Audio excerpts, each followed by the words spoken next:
The Lord hath called me from the womb, from the bowels of my mother hath he made mention of my name. And then you go and read the rest of it, and basically Isaiah is speaking on behalf of the Messiah, saying this, that God hath made the Messiah's mouth to be like a sword, and he has made the Messiah to come into this world. And yes, in verse 4 of that same passage, he will be rejected.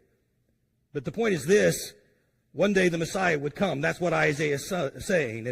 And when the Messiah comes, Israel would indeed reject him, but God at an appointed time would send out salvation, the gospel, to the Gentiles. And so Paul is saying the appointed time has come. The gospel is for now. Today is the day of salvation. The Jews were supposed to be a light to the world, but they failed, and so God has given that ministry, listen, to us.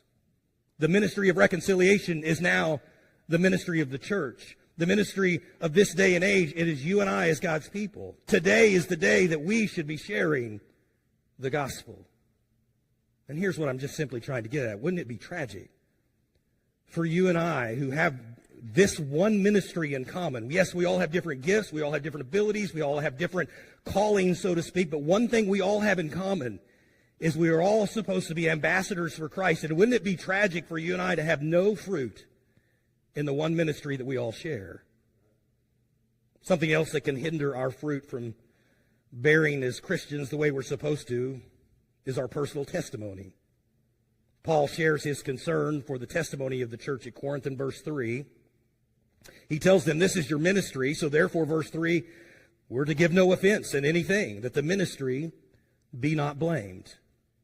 In other words, we're, first of all, not to be a hindrance to other people. That word offense is the word stumbling. It's kind of the idea of what Paul wrote to the church at Rome when he said this, let us not therefore judge one another anymore, but judge this rather, that no man put a stumbling block or an occasion to fall in his brother's way.